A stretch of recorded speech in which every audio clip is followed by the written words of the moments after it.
John, you guys have a new plan to eliminate plastic packaging over the next 2 years. All I can say is about time. With the recent news from Hasbro that they are moving to a plastic-free, environmentally friendly packaging model for their future toy products, I thought I'd take a look back at the many different types of action figure packaging that we've received over the last 5 decades, to see if history has taught us any lessons that could help predict the success or failure of Hasbro's decision. When I was a child, toy packaging designs and artwork were extremely influential on my young mind and informed many of my decisions when it came to choosing a new toy for birthdays or Christmases. In fact, action figure packaging made such an impression on me that even though I am a primarily loose figure collector today, I still love acquiring a select few mint-in-package items to represent each collection in my display. And my mother always said, life is like a box of action figures. You never know what you're going to get. How'd all that stupid plastic get in there to begin with? As I began studying the boxed and carded items in my collection in preparation for this video, I identified a few trends and was also reminded of a few packaging failures. So let's get into it. Let's see if Hasbro has chose poorly or wisely. Stay tuned. Come with me, toy fans. Hey toy fans, my name is Tony and welcome back to the Analog Toys YouTube channel, where we're obsessed with bringing you the true history of vintage toys and action figures. The first thing I want to do is establish some packaging terminology so that you all understand what I mean when I say, for example, solid box packaging. Solid boxes like these have no window to allow you to view the toy inside. Sometimes solid boxes feature photographs of the toy inside, sometimes they feature artwork of the toy, and sometimes, like with G.I. Joe, they feature dynamic artwork on the front of the box and photography of the actual toy on the back. Window boxes, on the other hand, feature a clear window so the consumer can see the toy inside. And while window boxes are very commonly used to package larger scale action figures, they are also used with toy vehicles from time to time. Finally, blister cards or blister trays refers to any type of packaging that has a plastic shell that protrudes off the backing card, with the product secured between the plastic shell and the cardboard. It is extremely common for blister cards to be used to package action figures of various sizes, with blister trays also commonly used to package action figure accessory sets. Now that we have that little bit of housekeeping out of the way, I'm going to take a look at the different packaging designs used by Palitoy on their vintage Action Man range. Throughout Action Man's 18 years of production, the figures were almost always sold in solid boxes, with the only exceptions being 2 Talking Commander figures that were released in the early 80s in window boxes, with a fold-open front flap. All these boxes were adorned with dynamic artwork, with most examples being drawn by the legendary Action Man packaging artist, Dave Barnacle. Palitoy's Action Man figure boxes were so exciting to me as a child that they have become my favourite type of vintage toy packaging to collect, and I own several examples. And boxed Action Man figures sold extremely well throughout the 1970s and early 80s, despite the fact that consumers couldn't see the product inside. So when I listen to the concerns that modern collectors have regarding solid box packaging, a common argument I hear is that many collectors like to check the paint applications on individual figures before selecting one to purchase. And this is a very valid issue, so I'm wondering, why didn't this bother Palitoy's Action Man customers? I think a big reason is that boxed Action Man figures were generally generic, and beyond the eyes, lips and trademark facial scar that were always perfectly painted, there are no other paint applications to concern ourselves with.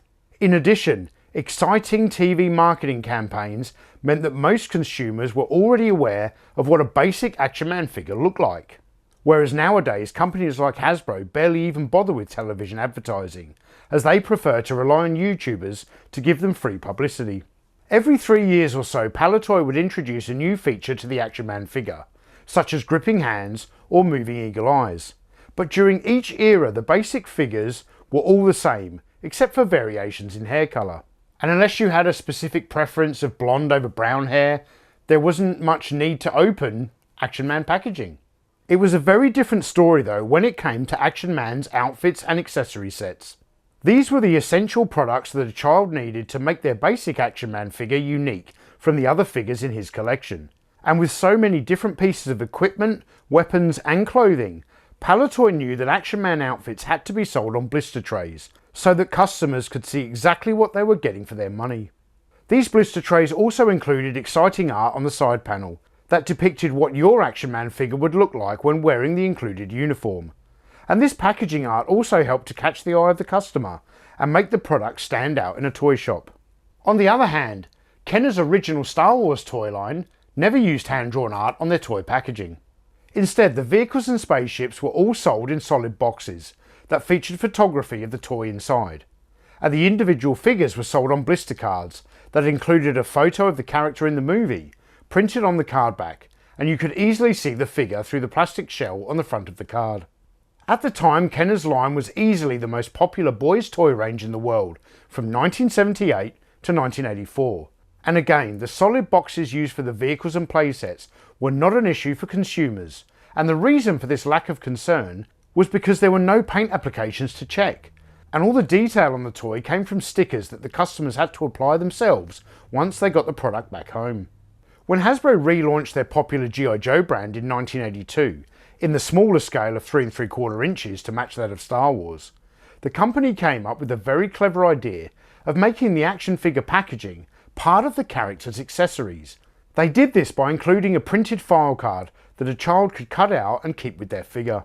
This combination of stunning artwork, the clear blister that displays the figure and accessories, and the file card where a child could learn about the character's background, makes the 1980s Hasbro G.I. Joe cards some of the best action figure packaging designs ever created. And it's a huge reason why that line is still immensely popular with mint-on-card collectors today. In fact, all the vintage packaging designs I have discussed in this video so far remain highly desirable in the eyes of collectors who like to acquire boxed and carded examples of the toys from their youth. And many of the examples I have mentioned were sold in solid boxes.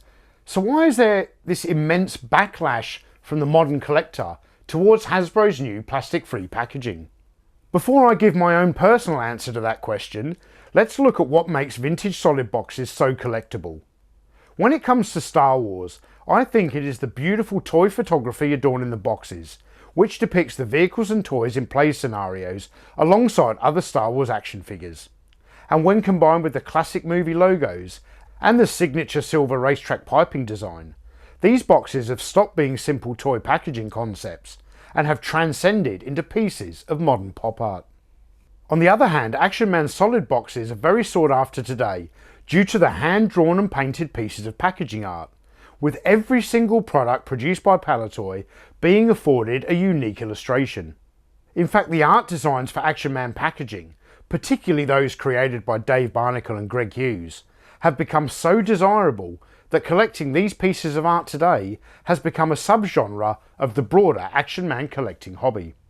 But is Hasbro opting to use expertly photographed scenes or unique pieces of art on their new plastic-free packaging? Nope, they're using product renders designed by a computer, and these soulless digital creations lack all the charm and beauty of the well-crafted photography and hand-drawn packaging illustrations that adorned the boxes and card backs of the toys that we grew up with in the 1970s and 80s.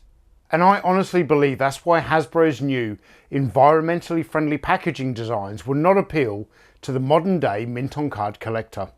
I am aware that the percentage of modern mint-on-card collectors is smaller than the number of modern collectors who open and display their figures, but this group still makes up a significant proportion of Hasbro's customer base, and when they can no longer see the action figure inside the packaging, these customers will stop collecting. I mean, there's a reason why Mego changed their packaging design for their World's Greatest Superheroes line. For its initial launch, these figures were sold in solid boxes, but because customers couldn't see the action figures inside, they then moved to window boxes and then later blister cards, because they sold better on store shelves. And I think it is highly unlikely that future collectors will look back at this current period of toy history with any interest in collecting packaging designs that feature digital renders.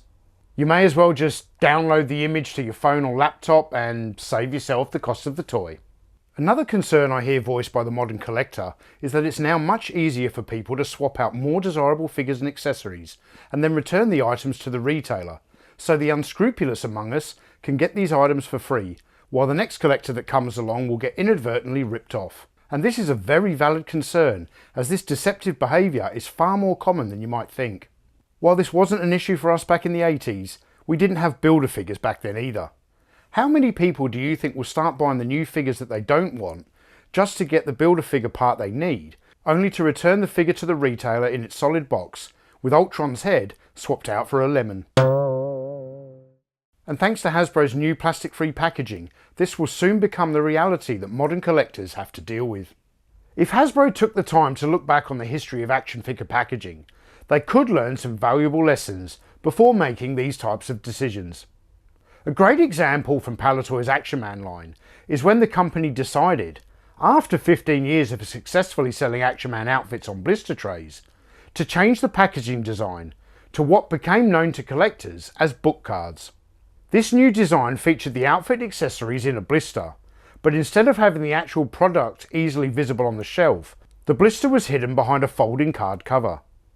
This meant that when these products were displayed on a toy shelf, they looked like solid boxes, and they did not sell as well as earlier packaging designs, so after a very short period, Palitoy reverted back to the blister tray design for all future Action Man outfit packaging.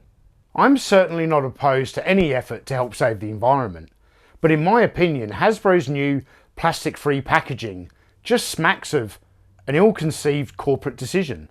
Hasbro is removing a hugely enjoyable element of the action figure collecting experience and exchanging it for a publicity play to make the corporation appear like a reasonable manufacturer in the eyes of the media. We felt it was important as being good environmental stewards to do everything possible to eliminate that waste. But it doesn't have to be this way. If Hasbro wants to continue with plastic-free packaging, then I would like to see them hire a bunch of talented photographers and artists to create new handcrafted content for their packaging and keep the digital renders where they belong, behind the scenes in the action figure design process. But what does it matter? Hasbro is really not interested in my opinion. They like to hire marketing managers who have zero knowledge of the brand they're selling, whereas I've only been a consumer of these products for the last 40 years. So what the hell do I know? And thank you all for watching. If you enjoyed this video and you'd like to check out some of our other vintage toy special feature videos, you can click the links here. Or subscribe to the channel by clicking here, or join us on Patreon to get access to tons of extra exclusive content. I'm Tony from Analog Toys, and I'll see you in the next video.